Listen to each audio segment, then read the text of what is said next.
Olá, meus queridos, estamos mais uma vez aqui juntos para refletirmos juntos acerca da Palavra de Deus, e a reflexão que eu trago hoje é sobre adoração. Adoração, às vezes me passa a impressão de que é um assunto, às vezes não muito bem compreendido entre os crentes, ou às vezes um assunto diminuído, porque as pessoas confundem esse tema achando que adoração está relacionado ao canto, está relacionado à música. Porém, a adoração é uma coisa tão séria, é uma coisa tão preciosa para Deus, que sempre vale a pena refletirmos a respeito. E o texto que eu trago aqui hoje é Lucas, capítulo 7. Eu vou ler dos versos 36 ao 38. Somente esses 3 versos, que diz assim: Convidado por um dos fariseus para jantar, Jesus foi à casa dele e reclinou-se à mesa. Ao saber que Jesus estava comendo na casa do fariseu, certa mulher daquela cidade, uma pecadora, trouxe um frasco de alabastro com perfume e se colocou atrás de Jesus, a seus pés. Chorando, começou a molhar-lhe os pés com suas lágrimas. Depois os enxugou com seus cabelos, beijou-os e os ungiu com perfume. Apesar de eu ter lido esse texto agora, eu vou falar desse texto um pouco mais à frente, mas eu quero fazer referência agora a um outro texto, que é João capítulo 4, verso 23, naquele encontro que Jesus tem com a mulher de Samaria, em que ele faz a tão clássica afirmação que nós conhecemos tanto, quando ele diz para ela que Deus procura adoradores que o adorem em espírito e em verdade. Você já parou para pensar no quão profundo e no quão grave é essa afirmação que Jesus faz para aquela mulher? Porque veja, ali eles estão conversando sobre a questão do local de adoração, que era uma das grandes rivalidades entre judeus e samaritanos, né?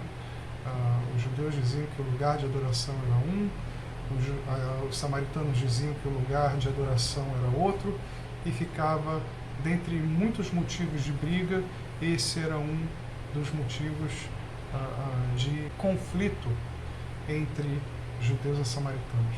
Pensa comigo, Jesus é judeu, e como judeu e cumpridor de toda a lei que ele era, Jesus conhecia a fundo todas as celebrações, todos os ritos, todos os costumes judaicos.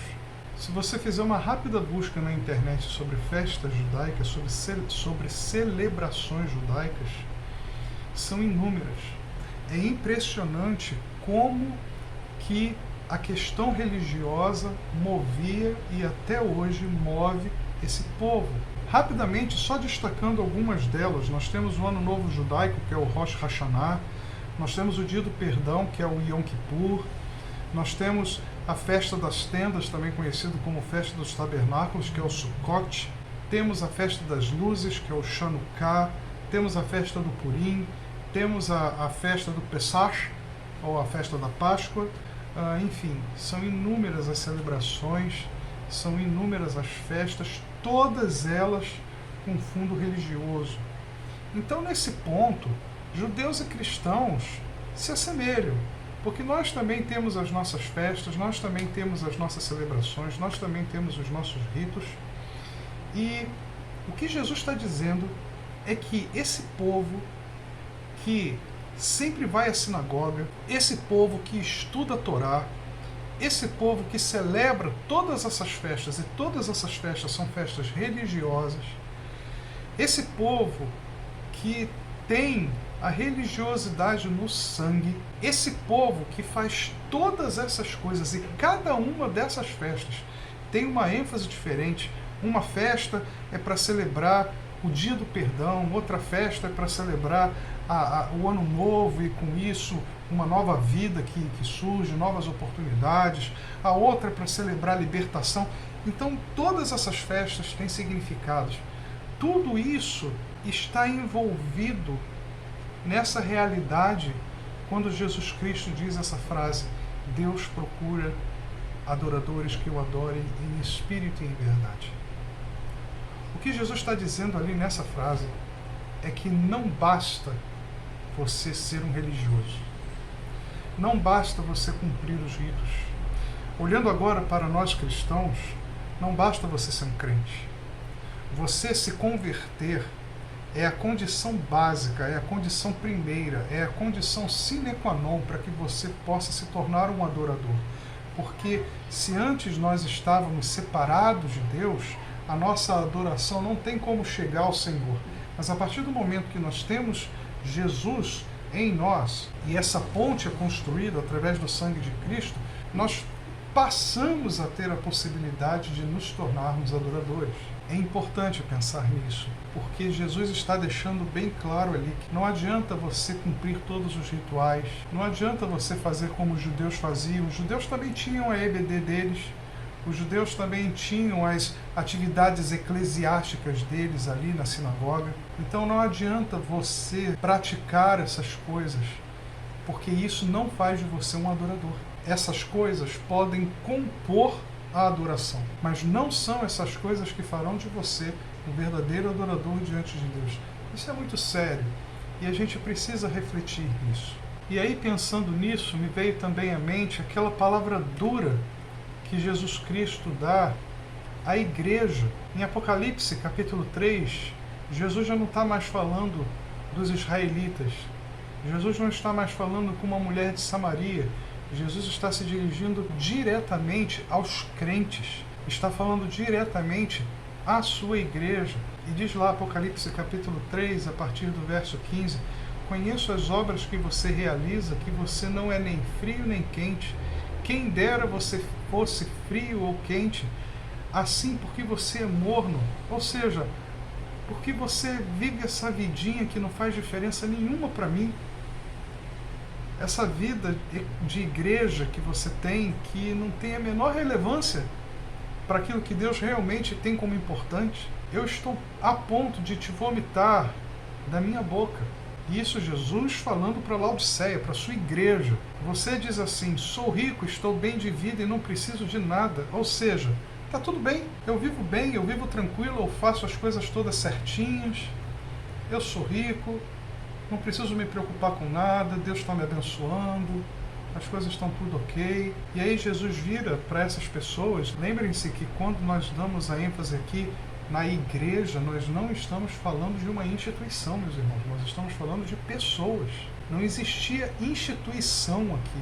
A igreja de Laodiceia não era uma igreja com CNPJ instalada ali em Laodiceia. Eram as pessoas que se reuniam na busca de Deus, com a intenção de glorificar a Deus.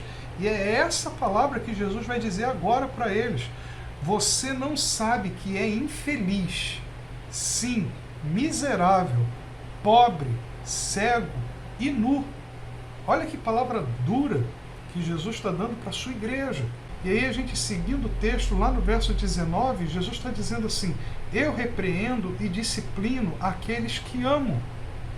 Portanto, seja zeloso e arrependa-se. E aí ele vai falar a seguinte coisa para crentes. Jesus está falando aqui para crentes. Eis que eu estou à porta e bato.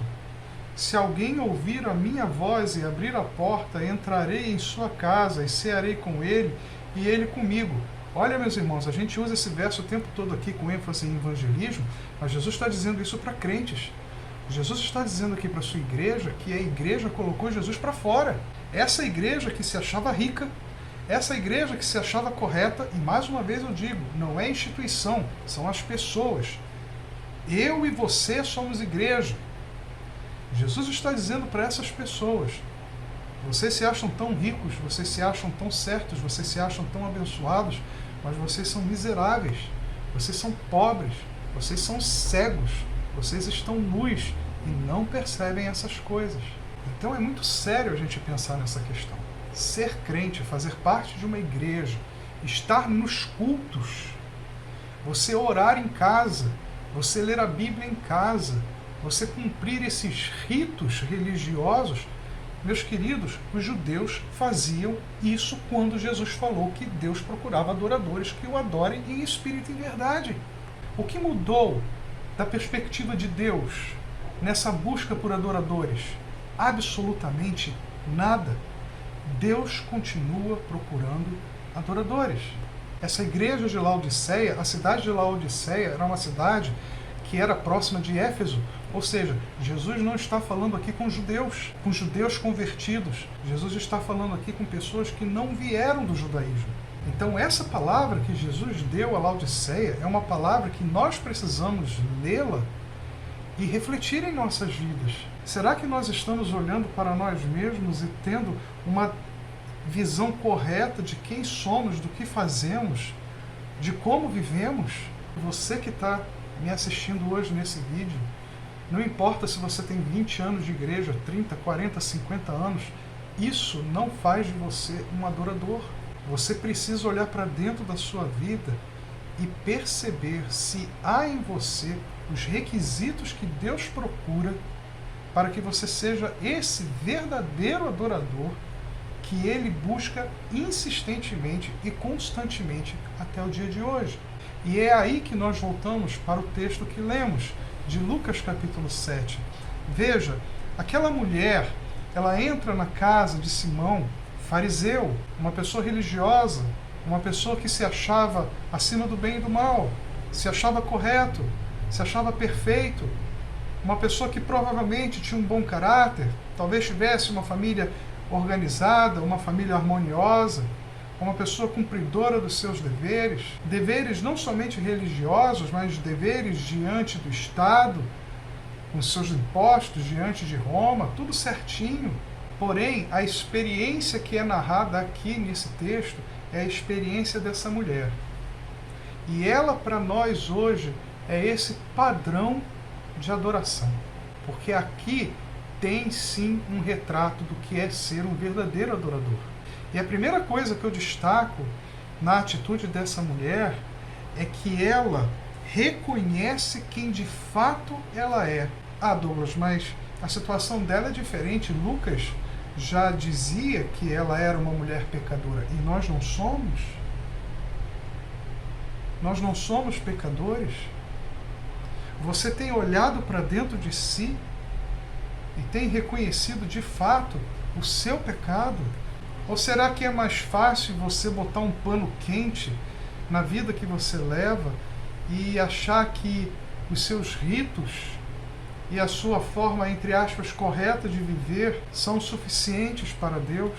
Eu digo entre aspas, não que haja qualquer tipo de dúvida entre o que é certo e o que é errado, mas nós precisamos nos lembrar de que quando Jesus foi chamado de bom mestre, Ele mesmo refutou essa palavra. O próprio Jesus disse: por que me chamas de bom? E aí Jesus completa dizendo: não há um bom sequer, a não ser o Senhor.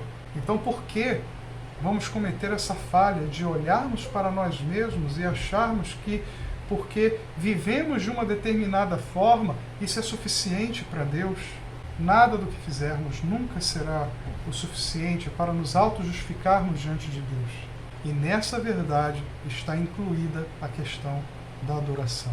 Então aquela mulher, essa mulher narrada por Lucas aqui no capítulo 7, a primeira coisa que ela faz é olhar para dentro de si mesma e reconhecer o seu pecado.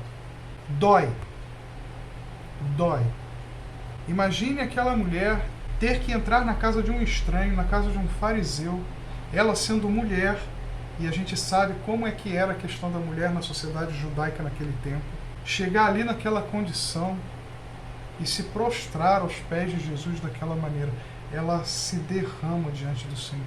E no momento que ela faz isso, ela chora aos pés de Jesus e chora tanto ao ponto de molhar os seus pés. E aqui é a segunda observação que eu quero fazer. Nesse momento, primeiro ela reconhece, ela olha para dentro de si mesma e tem a coragem de assumir o seu pecado, de assumir quem ela é diante de Deus. E aí então, quando ela assume essa condição de pecadora, ela chora, ou seja, ali ela derrama aos pés de Jesus a sua alma. Ela dá o melhor que ela tem de dentro dela, ela dá tudo que ela tem de dentro dela. Ela derrama tudo, ela coloca para fora. Aquelas lágrimas são lágrimas de culpa, aquelas lágrimas são lágrimas de arrependimento, aquelas lágrimas são lágrimas da emoção de olhar para si mesmo, reconhecer o seu pecado, reconhecer de que é pecadora e olhar para cima, olhar o rosto de Jesus e ver o próprio Deus na frente dela. Quando foi a última vez que você chorou diante de Deus? Mas não um choro de tristeza. O choro que eu falo aqui agora é um choro diferente. Não é o choro porque as coisas estão difíceis. Não é um choro por causa dos problemas que você está passando, mas o choro do arrependimento. As lágrimas do reconhecimento da sua culpa. Quando foi a última vez que você chorou aos pés de Jesus? Precisamos entregar ao Senhor todos os dias o nosso interior. Lembram-se quando Jesus fala do grão, da semente que precisa morrer? Se aquela semente não morrer, ela não pode germinar. Nós precisamos morrer para nós mesmos todos os dias, porque só assim o Espírito Santo tem condições de operar e de agir através de nós. A terceira coisa que eu vejo aqui a mulher fazendo é que, ao molhar os pés de Jesus com as suas lágrimas, ela enxuga os pés de Jesus com seus cabelos. Meus irmãos, naquele tempo, de maneira alguma você veria uma mulher judia de cabelos curtos, porque o cabelo da mulher era o símbolo da sua feminilidade. O cabelo de uma mulher naquele tempo, e ainda hoje é assim, como as mulheres amam tratar dos seus cabelos, como as mulheres amam cuidar, ir ao lugar certo para fazer o corte certo, o tratamento certo. E sempre foi assim, e naquele tempo era ainda mais, porque as mulheres que eram tão pisadas, eram tão oprimidas pela sociedade, eram poucas as coisas que elas podiam se orgulhar. E uma das coisas que as mulheres se orgulhavam, as mulheres judias se orgulhavam, eram dos seus cabelos. E ela pega o melhor do seu corpo, o melhor que ela tinha, que eram os seus cabelos, e enxuga os pés de Jesus. Ela dá o melhor do seu corpo para Cristo. Seguindo ainda mais, depois que ela enxuga os pés de Jesus com seus cabelos, ela beija os pés de Jesus. Nesse momento, esse beijo sela ali a sua submissão. É o beijo de quem se entrega. Da mesma forma que lá na frente um beijo vai selar a traição com Judas, nesse momento aqui, esse beijo celebra o amor, mas o amor agape, o amor genuíno, o amor que Deus fez brotar no coração daquela mulher por Jesus. E ali ela se submete completamente, indo para a quarta atitude que ela tem diante de Cristo. Ela unge os pés de Jesus com um perfume caríssimo, com alabastro. Ela dá tudo o que ela tinha, o melhor dos seus bens, para honrar a Jesus. Então essa mulher nos ensina como sermos verdadeiros adoradores. Precisamos primeiramente, com verdade, olharmos para dentro de nós e reconhecermos os nossos erros, pararmos de achar que somos corretos, pararmos de achar de que somos merecedores de qualquer coisa da parte de Deus e reconhecermos quem verdadeiramente somos, pecadores, miseráveis, necessitados, pobres, cegos, nus, que dependem da graça e da misericórdia de Deus para viver.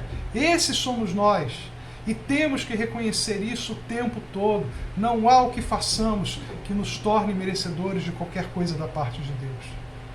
E ao reconhecer isso, a partir daí, entregarmos o melhor da nossa alma, o melhor das nossas emoções, chorarmos aos pés de Jesus, derramarmos a nossa dor, a nossa culpa, o nosso pecado diante do Senhor, confessarmos tudo que há dentro de nós, que só cada um de nós sabe, que só cada um de nós pode contar diante do Senhor. Dar o melhor da sua alma, dar o melhor do seu corpo, dar o melhor dos seus bens e se submeter completamente a Ele. Então, nessa reflexão hoje, fica aqui essa lição para você e para mim, que a adoração é algo precioso diante de Deus e que não basta sermos crentes, não basta estarmos na igreja, não basta cumprirmos o nosso dia a dia religioso diante de Deus para sermos adoradores. É preciso mais. Deus quer mais de nós. E a adoração é isso. Nós reconhecemos quem somos e reconhecemos o Deus diante de quem nós estamos presentes. E nós reagimos a essa presença de Deus, que é de puro amor, de santidade, de perfeição, de justiça, de bondade. Assim como essa mulher reconheceu Jesus Cristo como Senhor e Deus e tomou as devidas atitudes diante desse reconhecimento, nós devemos fazer o mesmo. Que essa palavra possa tocar profundamente no seu coração, como também toca no meu. É um desafio, mas que precisamos estar dispostos a buscar, a fazer, porque o Pai ainda procura adoradores que o adorem em espírito e em verdade. Que Deus nos abençoe.